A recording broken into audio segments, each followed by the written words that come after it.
Content Catchup. Friends and enemies, what the hell is going on? It's Michael here again. Welcome to another episode of Content Catchup. I'm joined as always by my good friend and colleague, Julian. How are you? What's going on? Happy week of whatever. It's nearly April. Jesus, it's gone quick. Yeah, God. That means the April Fool's content's going to start coming out. Oh, I wonder if that's going to be a good or bad episode. Do we have any early... I reckon the AFL is going to do something stupid. They always do horror trade weeks or something like that, don't they? Yeah, I don't know. It's always interesting to see what people come up with. I think everything's sort of expected. Nothing too original, but hey, we might be surprised. I might be surprised. Otherwise, everything's going well. Good weekend. Lovely weather. Birds are chirping. Sun's shining. You can tell you've got nothing really to talk about. You can just pass it on to me. No, I gotta have my airtime. Airtime. Nah, everything going well. How's your what vitamin about you? D levels? Vitamin D's through. I was out this morning and I've got a sock tan already. So okay. Yeah, it's going well. How was no, this morning was footy training. Your pub footy training. Pub footy league. Shout out Labour in Pain. That's the team name. The other week.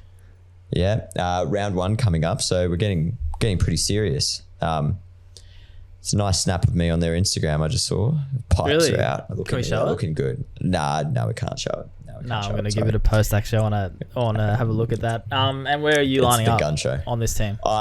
I will be lining up, hopefully somewhere that avoids all defensive responsibility and only one way running. I don't do two ways. That's your specialty. That's my specialty. Get into empty space and don't have any accountability. What about you? You had a boys' weekend, didn't you? Yeah, a bit of a lads weekend, and by that I don't mean social life. I mean my dogs. Brad and Reggie. Yeah, well, look, we had a wild weekend together. A lot of mischief. I'm not going to talk about it on here, but yeah, things happened. Let me tell you that. To mischief, as in we need to call the RSPCA, or we all good? No, we're fine. They're both still alive. Brad's currently. Wonderful. If you looked at our Instagram story, listeners, today, Brad's currently hiding in my studio, the back room, because he's scared of a fly. Scared boy. One single fly. He's got issues, but we work past it. Would be no good as a guard dog, would he? He's all right. He's yappy, so he's actually not bad. Yeah. But my good weekend was good though. Elise is back, so house is working again. Not too good though, Elise. Don't worry. It wasn't great from what I've heard. Absence missed you. Makes the heart go fonder, yeah. I heard all 3 boys were crying over the weekend. Non-stop, yeah. In sync. Non-stop. Big week in Australian... Anyway. Enough about us. Big week in Australian sports. In general, I think it's safe to say. Yeah. So we kick it off from the top. What do you want to talk about first? It's a bit of a footy. I think there's only one thing to talk about, and forgive us for anyone who's not that interested in AFL, but you're going to have to join in the celebration of Lance Buddy Franklin's 1,000th career goal over the weekend. Well, and everything that we saw come out from that. I'd like to fight you on it because my second bit of content is probably more notable. Oh, yeah, equal notable or more notable on what to talk about. But anyway. Okay. Well, we're kicking off with this anyway because that's I just want to fight. That's what we decided. Yeah, just want to fight. Yeah, fair enough. So, Lance, what an achievement. Great. Like, for those who don't really watch AFL. Yeah, give us the background. The background of it is probably in this form of the game as the way the game has evolved. You don't typically have forwards that kick 1,000 goals anymore. They'll probably kick, maximum 500 in their career over a 10-year time, like 50 goal average a year for a key forward. Whereas Lance Franklin entering his, how many years he's been playing, has now kicked 1,000. Averages 3 goals a game. Joins an elusive club of only 6 or so players that have ever done it. So, it was one for the footy history books, I suppose. And there were scenes at the SCG, as is the tradition when someone reaches a milestone goal, the crowd swarm to the field, which is a whole other talking point madness, of anxiety. But yes, that's what we're going off this week. And Bucks, I have exclusive insight. I sound like Tom Brown as to some graphics that didn't get used for Buddy's 1,000th goal. Yeah. So we'll open up the first one. Open up the first one there. Is this the one? That's the one there. So a nice design. And these are all done. Shout out to our good friend Frankie Holzer, who has made these graphics. He used to work at the Swans. I'm not sure what the arrangement is there. He might have just freelanced for them and done some work while they needed it. I thought he was a Hawks. I thought he was associated with the Hawks. It's actually the Melbourne Storm now. Fucking can't keep up with Frankie. Can't keep up. But this is the graphic that they put out, and you know, look at it. It's a great tribute to Buddy over the year. I think it's like, if you're a football fan, you can see the progression of Buddy as he is as a player, and that last one in the far background throwing homage to his time at the Hawks. So a really historically, yet still simple graphic. Like there's nothing too crazy about it, you'd say. It's just like a nice piece of memorabilia. Yep. It's really well done. But I have the cutting room floor version. Are we ready to roll to that? Yeah, we are. I'll put it up in 1 second. I want you to talk us through why it wasn't used as well. Like what do you actually have the inside word of what made this one get up over the other? Okay. Yep. So let me just grab it. Grab it and we'll have a look at it. And thank you again to Frankie for sending this through. So now we've got this one in front of us. So a lot simpler, a lot cleaner, white background. I like it more instantly. Yes. That's what I said to him as well. Same design, both great. So it's not really a thing. Yeah. Both great pieces of work, but looking at this one, it's just like it pops a little more. I feel like it stands out. And I don't know if it's the white background or the bigger use of Buddy's imagery in this. For those just listening and not following along on YouTube. So the two graphics, one has a collection of Buddy throughout the ages. So like from his time at the Hawks and then to his most recent time at the Swans, probably 5 or so images with a big 1,000 goals text at the end of it. And the alternative is a white background with just two pictures of Buddy, a really celebratory shot, and then just one of him kicking as well. So I agree with you, Bucks. I think the white one, the non-used one is slightly more. I think, from my understanding, they wanted to show more of Buddy's history. So they wanted to have a celebration of his journey to 1,000 goals rather than just one shot of it. That's fair, but I think you could, putting my designer hat on, surely you could add I'm just looking at this now, even that same Hawks imagery, or you could find a Hawks one, that exact same pose and sort of put it smaller in front of him, or I don't know. It looks like you could still use it because this one is definitely more attention grabbing, but I'm not a designer's and maybe it's arsehole, but you're not a designer's arsehole. What? Yeah, I haven't heard of that. No, I think you just made it up. No, I think it's the same with other stuff. You don't typically use it with designer's arsehole, but it's when you're saying you're not anywhere close to what you're talking about. Anyway, it's, a saying. Anyway, you're older than me. You're meant to know. I think you're just making shit up now. I'm not your dad asshole, says so I have no like idea what you're talking about. I just thought we always chat about stuff that doesn't get used, and I was lucky enough to have this version, so I thought I'd share it with everyone. And again, thanks for Frankie for sending it through. But it shows again, like it's never the first version that gets up, is it? It's always second or third iterations of something. Because I think it definitely shows that for each, especially these bigger graphics, it's interesting to have like all the, let's say, 3 options that they probably had that they had to choose from, and why one got up over the other. But yeah, I get the journey bit, but I definitely prefer the other one. But anyway, good find. good context, Jules. Sources. Thank you. Sources. Connections, networking. Connections, mergers exactly. and acquisitions. Did we want to quickly touch on the swarming of Buddy on the field, how bloody uncomfortable would that be? So again, if you're not sure what happens, as Jules touched on, literally everybody from the crowd just swarms Buddy Franklin onto the ground, and if you, fucked. You don't want to be claustrophobic, and he handled it like a champ, not like I'm championing, but an actual champ. He was embracing and celebrating, but I'm just thinking, like, I wonder if he regrets being so good at footy, because that'd be bloody uncomfortable. I think it was a nice moment, and I think he enjoyed it at the start, but it went on for so long. Like, early egg of the week, Sydney's security guards, like, how the fuck did they not know that was going to happen and be more prepared for it? I want to fight you again. I don't think you can do anything. What could you possibly do? I disagree. What do you want to see? You want to employ literally probably 500 security guards? So 1,000? Well, yeah. Well, wouldn't you to protect someone? Like, if you're going to make the decision to do that, that's how many you'd have to have, and I think you'd get way more negativity than it probably needs. It's probably ruining it a bit. I don't think you need 500.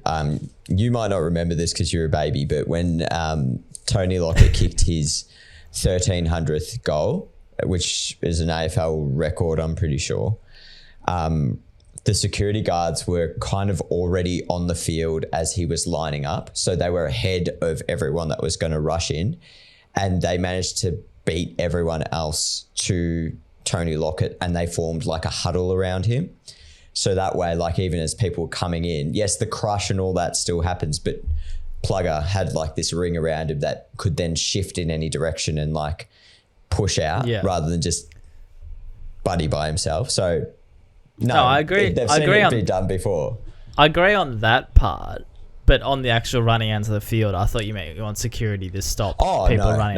No. But no, sorry. But I think that's a good point, because I think you need that moment. But there were times during all of that chaos that was happening where I was just looking at it, I'm like, this is like seconds or minutes away of a couple of 5 or 10 people taking it too far, and all of a sudden Buddy's on the ground, because I thought he was going to get pushed over at a couple of points. I think it did go a bit far, but there was someone from the Swans security, I think the bloke in the white hat, he did a very good job. Apparently he wasn't even security. Apparently I he was just a punter that was just like... I think... I don't think he was security. I think he had something to do with the club, because people were like saying he was there pre-game or whatever with the Swans. So he had something to do with good on him.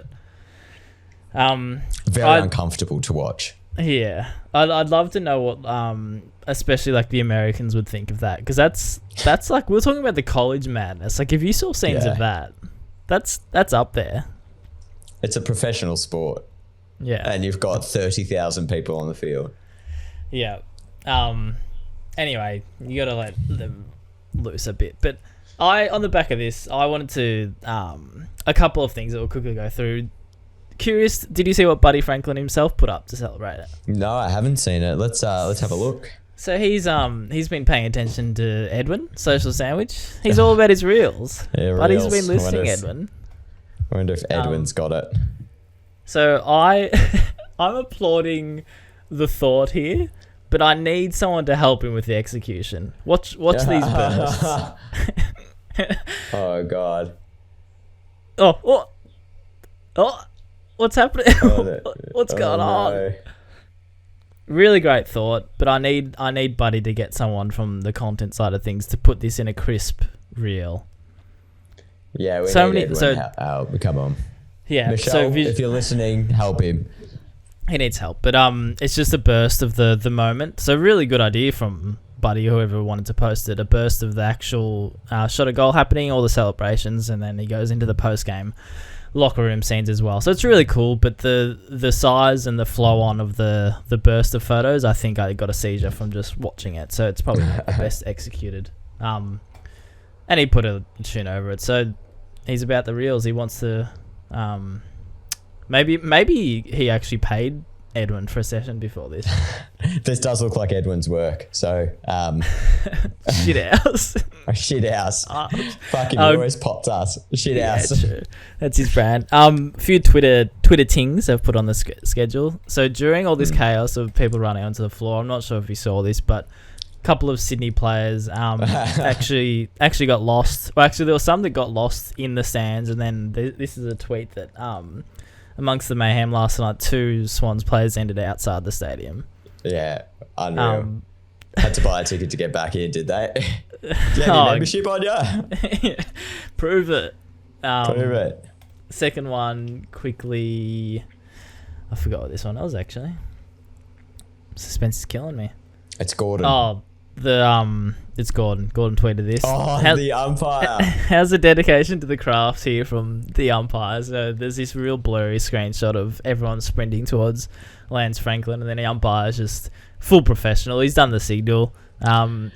Who cares what's happening in front of you? So a bit of a boss to that umpire, I reckon. Stick to the job. I wonder if our friend of the show, Lockie Rayner, would stick to his job, or would he just sprint off? Like, nah, fuck this, I'm out. He'd run in.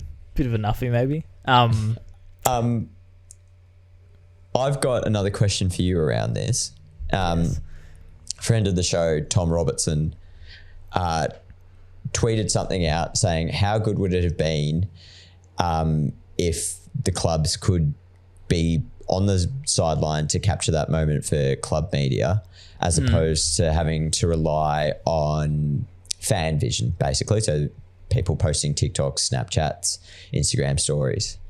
I've got my thoughts on it, but I want to get your opinion. What do you think on that take? So just the sidelines, or are you saying video camera person sprinting out to Buddy? Yeah, that's what I mean. Like, so either sidelines or like being able to basically be a broadcaster type, be on the field for that moment.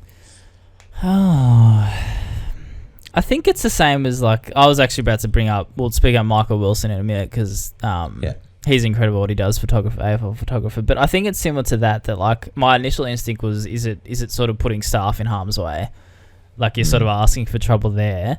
I do get his point, though, because I think it would be cool, but at the same time, I did see this tweet, and I think somebody responded that the fan vision is sort of what makes it. I'm just trying to actually vision or imagine what the camera angle Tom's talking about would look like, because I'm not sure if you'd see much. I think it'd be cool, so I personally wouldn't see any issue in doing it, apart from possibly putting your staff in harm's way of the public, but you're sending freelance photographers out there, so I don't know. What do you think? I kind of agree with you on both points. I think like the excitement from the crowd is way more, like the rawness of it, like piecing together everyone coming from like several different angles to swarm Buddy, like that one in slow mode that I think we're all kind of talking about, that kid running TikTok out and TikTok, and then next minute he's with Buddy. I think like that is almost 10 times better than anything like really crisp and like professionally done. Again, the rawness of it is just so exciting. Like you are risking not getting that, but fuck it, in like this day and age, you're bound to get something. And sorry. No, go finish. I was just going to say, like, I wouldn't feel comfortable putting myself in that situation, like trying to run out with a camera and like get it. It's like a mosh. It'd be like a mosh pit. It would have been worse. It would have been so much worse. Not that there's just no respect for anyone. Yeah, rock on, dude. Gnarly, man. Nah, not gnarly. No, I do. There is part of me that thinks if you're comfortable out there and you think you could get something worthwhile, then go nuts. There is part of me that thinks that, but yeah, it's an interesting one. It's probably one of those things that it's only going to happen once. So yeah, I think it could be worthwhile if AFL ticked it off. But massive shout out to Michael Wilson, Jules. I just wanted to bring it up. He doesn't miss. So he just doesn't miss. Chief AFL photographer or whatever his title of, but he's an amazing photographer that mainly works in the AFL space. But he got the shot that probably everybody's talking about of Buddy celebrating with the fans and just taking you into the actual logistics of it. Not that I know, but I think that shot, if you missed it, that's everything. Like, I imagine, I'm actually not sure if they send photographers up who are based in certain states to other games. I think they do normally, but like that would literally be your one main brief, right? Like, to get that shot, to get that moment, that shot, to put your body in harm's way of the public, and he nailed it. I don't know how many photos that, again, cutting room floor stuff. I wonder how many photos we didn't see, but that one shot that we've all seen, it's incredible. So I just wanted to raise it and give him major props. Major props. Shut up. We need to get Michael Wilson on the show, I reckon. How do we make that happen? Yeah. Fuck it. We'll try it. All right. I agree though. Like that was the one photo that he wanted. Are you going to show it? Are we going to have a look or not? I didn't have it, to be honest. Let's go. Say what you're going to say. We'll find it. Yeah, I think that's the one. They don't send. What's the saying? You don't send like a Holden to a F1 race, do you? Like, Here I am trying to think of sayings earlier on. Fucking, you said I'm not your dad's asshole or something. It's not photographer's asshole. Here it is in a slider. I'll just go to the other one. It's a bit easy to see. We can speak of aspect ratios. Fucking Edwin is aspect ratios. This is the shot. It's just an incredible shot, isn't it? Yeah, that's unreal. It's pretty cool. Yeah. I'd love to, as I say, I'd love to see everything else. But. Yeah. Anyway. And he's never lost on the privilege of his role, which is nice from Michael. Yeah. I think that's it on the buddy talk. I think that's enough said. Yeah, it's enough, buddy. Buddy brilliant. Buddy brilliant. Very funny. What have you got next, Barks? Well, second part to this week that I was claiming to be bigger than the buddy thing or equal in terms of Australian sports landscape was Ash Barty retiring. So, unreal. Right. Yeah, it'd be hilarious if you somehow didn't hear of that and this was me breaking the news to you. I don't know why I just thought of that. But what? Yeah, a bit of a surprise, obviously. I think to most people, it'll be interesting what she does next. But I wanted to talk about the way she did it. So, basically, organised her own interview from watching it. So rather than going to an external media outlet and choosing a way to announce your retirement, she did it with her good friend. Was it Casey Delacqua? Delacqua, that's the one. And basically took the retirement interview in her own hands. And I'm wondering if we're going to see more of that. We saw it with Andrew Bogut when he launched his podcast a couple of years ago. He sucks. Let's not talk about him. We're not talking about Andrew Bogut. Just relax. But he did it with his podcast. And I want to know, like, do you think we're going to see more of it? Is it going to be like a way to sort of wipe out the worries of athletes wondering how media source or media outlets sort of push out content? Like, they sort of worry about how things are pushed out and titled. Well, do you just eliminate that and do it yourself? That's a very timely discussion because I hate to draw it back to AFL, but Sam Doherty, Carlton player, I did think of that. Did a really good feature with Channel 7. Hamish McLaughlin on Channel 7, and he organised that himself. He went and did he? Broke the silence himself. Yeah. So I think you're going to see more of it. I think you're going to see, especially in this day and age with journalists being more present on social media and obviously players also being more present on social media, they take note of the ones they like and they don't like. So if they want to talk about something and they want to do it in a way that's on their own terms and all this, I think they're going to form those relationships and just go for it. Yeah. No, I agree. But because Ash Barty's was not associated with any other external company, right? So I'm talking more of Sam Doherty organised an interview with himself, his own camera person, his own... like, it still relates because if he went out and organised with Channel 7 himself, but like, what if you're... It obviously depends on who you're comfortable with as well, like you're saying, Hamish, but yeah, it's just interesting. Like, do you reckon more people will start to just do it themselves in-house, get a camera in their lounge room, get a professional setup, but just do it themselves? Maybe. I don't like... It probably does take a lot of the anxiety out of it for them. Like, you can control whatever you want. What do you think? Yeah, I think we will. I think especially maybe... I don't know how much in our landscape. I think you might see it a bit more in like my mind. States. Yeah, God forbid LeBron ever retires, but he'll strike me as he'll do something like that. I think he won't. Yeah. He won't let anybody else have it. He'll just do, and it could be wild. Like I don't know what else he might do. Something. He might release some sort of NFT or something out there that I don't know. He'll do something different, but I think it will, and I think it's sort of interesting because like you can promote it how you want. You take control. You organize the questions. You just do it. Yeah. No, I agree, and then you're right. Like. It's just the control. For me, it's just the control that you have, and you can surprise people with it, like Ash Barty did. Yeah, there's nobody. Yeah, there's nobody that can get a hold of it because you're not actually involving anybody that might leak it. No speculation, nothing. Yeah. I also I really rate what Ash Barty has done as an athlete. This is not content related at all, but going out at the top of your game when you feel like you've just achieved everything that you can, and like, what's the word, like, not losing passion for the game or like what you're doing.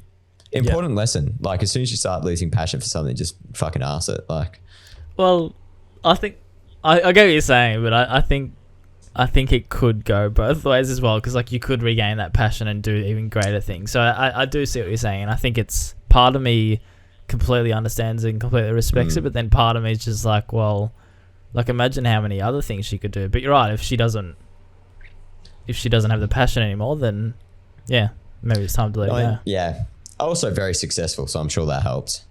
Yeah, that would help. Yeah. Be interesting what she does next, but congrats, Ash, if you're listening. Awesome. I've got one more talking point, and hopefully it's a quick one. It's something I know. Talking. Also, congratulations, Cohen, on winning your cricket grand final. Yeah, huge. This doesn't make sense to anybody else but us. He doesn't even listen to the show. Yeah. No, he doesn't. Can't be too good a friend if he doesn't listen. Wanker. Final talking point before we move on to some other stuff, but something that I always I noticed a bit last year, and I think we've spoken about it, but I've noticed it creeping a bit back in again a little bit more. Fans complaining about athletes doing content when they're not winning.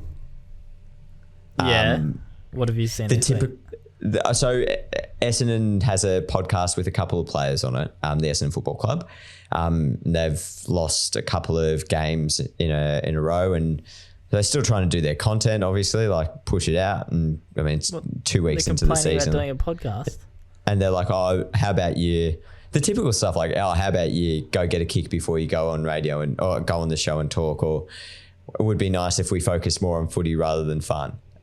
It's just like it just goes so against what people always cry about, like looking after people's well-being and stuff. But the minute they don't like kick enough points, score enough points against the other team, it's like, don't do anything. Isn't it? Isn't it just like also the other thing of we want access, we want to know more about our players, we want to do all this, and then it's such a good point. It's just ironic and not in a good way.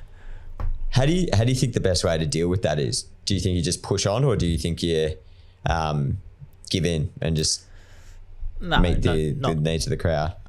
Not for something like especially like a podcast. Like I always think, and granted I've never been in a position to make these calls at like the greater good of the club, but I always think whether the positives outweigh the negatives, and I think that's how I'd base it off. So if you think you're generally going to get negative results, not just from the odd Twitter fan, but that it might impact the club. Like what's best for the club, I think Ben talked really well on that on our first live episode about he always goes back to what's best for the club. If that answer is more negative than positive, then you probably got a case not to do it. But for something like what you're saying about just doing a club podcast, then no, like it provides the insight and content that's just like a weekly staple. So no, I'd always push on. Yeah, and it's hard to communicate that to athletes sometimes because they're the ones that are getting slammed. Like, true. But it's I agree. Like, I'm one for pushing on because I don't think it harms the club by having players or anyone involved in the inner circle talking about what they're doing and showing like, okay, well, we are working hard at this, but we are also, by having them talk in a more relaxed manner, they bring up the issues that like, oh, we know like last week sucks. This is what we've been doing. It's been hard on us, but we're like working hard. But they do have to have a break, man. Like no one focuses on their job 24/7.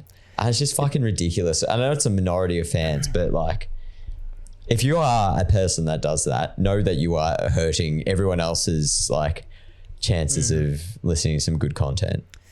It's also a different angle approach. It's also a good way. Like it can be clever to do the podcast as opposed to getting your players on like Triple M to talk about the loss. Oh yeah. Like there is opportunity to go on with a bit of soft messaging. Like it's not like you're going to read out a full-on script or press conference, but I reckon it is clever in a way to do it by your own channels and podcasts as opposed to somebody else's. That's such a good point as well. It's a much more organic response that you get from them rather than the rehearsed media lines of, oh yeah, it's obviously disappointing what's happened, but we're just going to train really hard. We know where we need to improve. Every club comes out and say that, but when you get that raw response of like, nah, it's been shit, and like we know it's been shit, we are working on it, but yeah, stick with us, like especially if they're talking to a teammate. Yeah. Who's going through the same thing, right? Like, it's not some radio host hounding them saying what went wrong. They're actually talking to the guy next to them on the field saying, gee, like that was frustrating, like we need to be better, as opposed to the standard stuff. Yeah. Anyway, that's just what I it's one of my pet peeves because I think it does damage people's enjoyment of content or whatever it might be. So if you are one of those people, pull your fucking head in. Yeah, and speaking of pulling your fucking head in, probably time Essendon do it as well, and they probably should quit their content and everything they do on their socials because they're losing and not playing footy well. Yeah, it's fucking shit. Terrible. Speaking of shit, I had a shit this night. I'm not gonna. You had a shit this morning. I was looking for a segue. Shit things equal eggs in our world, don't they? That's my intro to this week's Egg of the Week. Here we go. Eggies. And I don't have one, so go on, carry this segment. I've got one. I was diving back into the buddy content, and if you follow us along on Twitter, which you probably should be if you're not already, we tweeted about this the night. So this moment of Buddy kicking his 1,000th goal, and the angle that Channel 7, the broadcaster, went with is fucking obscured by someone's head. It hurts. Can you imagine that? Yeah. Oh. And it's not this person's fault, right? Like they're just sitting there. They're just enjoying the moment themselves. This is hard because I think that's such a good shot if the person's head's not there. Nobody would give a shit if this person didn't happen to stand up. But then it is on the camera operator, you would think, to work out the rough what do you call it? Like the rough view, or distance above where if people do stand up, are they covering it? And you'd think you'd be able to tell that this, like, it's not like they're going to put like a chair under where they're standing and then they're somehow miraculously higher than you'd expect. But yeah, unfortunate. That's what one of the replies to this said. It's like, as a camera operator, you know that this is the most important moment that you're going to film into the game, and you're going to have to like make sure that if this shot isn't clear, what's the next option? And that's the person back in the van, like selecting the shots as well. Like, why wasn't there a backup option of some other angle, boundary, or whatever it might have been? They've just they've cooked the moment. Not like it. I mean, it's still a great moment, but like they've cooked it. It is hard. I'm just quickly going to Roll and Sport is quite a good page for memes. They put on Tony Lockett's goal with this one. So they've just emulated the person's silhouette in front of the goal and just like cherish these moments, and it's a screenshot of Lockett kicking his 1,000th goal or 1,300th or whatever with a massive head in the way. Good follow. Good meme follow. Yeah. Shout out. Yes, no, as I said, no eggs for me, so I apologise. Oh, well, you don't have an egg, but you've gone positive this week and you've gone boss of the week. Exactly. And with like any good show where we've got a theme this week, and it's we're going back to Buddy because this boss of the week is back to Buddy. This boss of the week comes from the opposition player Zach Tui. So when the goal was kicked, there's absolute madness, and a camera angle has found Zach Tui, as I said, Geelong Cats player.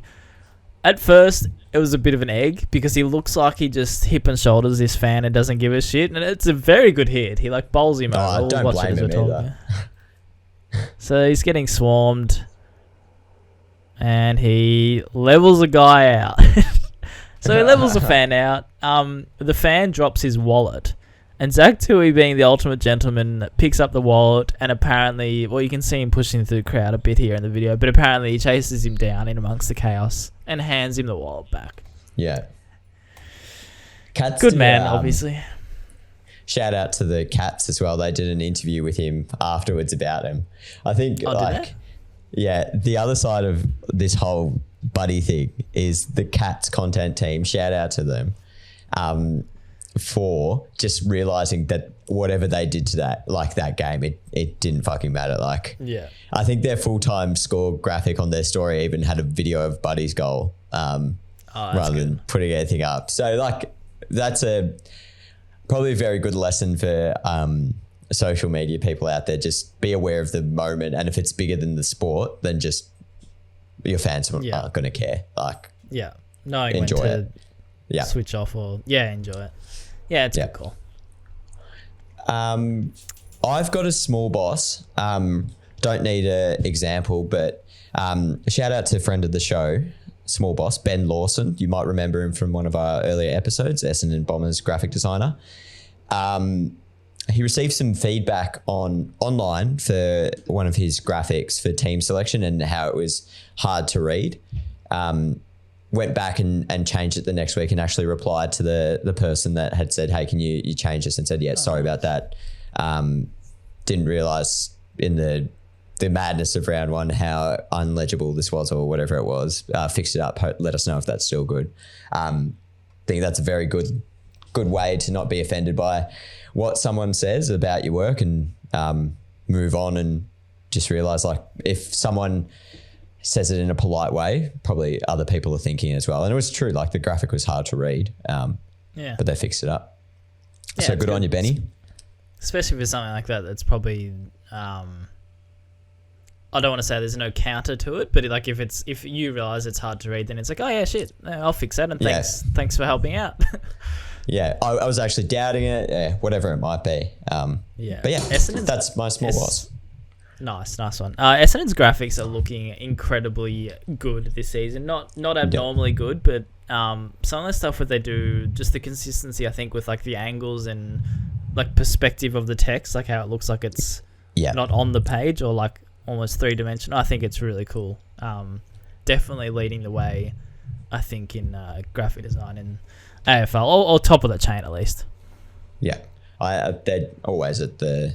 They're always pushing. Of course you'd say that, you'd sucker. Oh, of course, I fucking love them. Before we wrap up, I've got one that I wanted to share with you, Barks, and you didn't know that this was coming, so this is a nice moment for both of us. We had someone write in, and I hope they don't mind me sharing this message. Friend of the show, Bray Taylor. Photos for Essendon VFL and VFLW at the moment. And doing a really good job. He sent this really nice message. I was chatting to him the other day and he said, your boys' podcast has played a pretty key part in me getting my foot in the door. I was looking for sports, digi and creative podcast. Yours showed up and I thought being Australian, it would have a little bit more relevance. So I gave it a crack. Listened to the episode with Paddy, loved his story and reached out to him just to touch base. After a bit of back and forth, he recommended I check out SportsGrad and try out their approach online. That led to some traction and now internship offers. So thanks, Bray, for letting us know that. I think we sit here and we talk a lot of shit a lot of the time and it's fun, but it's good to hear that we are actually helping people do something, and they're not just listening to our mad ramblings every week. So appreciate that, Bray, and Paddy as well. Boys from Sports Grad do a great job if you don't follow along and you are looking for some advice to actually get into the industry. Really good resources over there. So make sure you do head over and have a look. I'm personally not great at responding to messages. Barks, you are, but if there are any questions for say that again. budding people within the industry, always feel free to hit us up. We are happy to answer them, or Barks is in any way. Yeah, no, it's a really good, and that's really cool to hear from Bray. As he said, I didn't know he sent that through, but Bray is a really good example of. I've met him once actually at that basketball thing in Pran the other time. So it was good to meet him in person, but really good example of taking on feedback and not from myself. It sounds like I'm big dogging him, telling him what to do, but just he's quite an open book in terms of wanting to get in the industry and what he's trying to work on, etc., etc. But and I think he's a good one to sort of refer to when people say try to find relationships and connections in the industry, because it does help. I think he'd be a very big example of that. So thanks for listening, Bray. And it's really cool. Wish you all the best, mate. Yeah, wish you all the best. And the VFLW stuff is looking great. I don't know if he's got a background in design, but it looks like Essendon, and it looks schmick. Looks good. Schmick. Anyway, Schmicky. That's enough fucking warm moments for the show. Let's wrap this up, Barks. Makes you uncomfortable, doesn't it? Let's talk about where you want to go in 5 years. 5-year plan. Kids. Shut up. Anyway, that's another episode wrapped up from us. We are getting a guest. It's coming, we promise. Again. Sound like the world's biggest liars. But fuck them. Like, people should just enjoy listening to us. Like, it's not all about the guests, is it? It's about the content. And we bring you plenty of bloody content. So we'll have a guest in the coming weeks. Live episode is still on the cards. We're just working out when it's going to suit that. But as always, thank you for tuning in. We hope you enjoyed this week's episode. You can follow all the madness and see all the examples visually by heading to our YouTube channel. And otherwise follow along on Twitter and Instagram.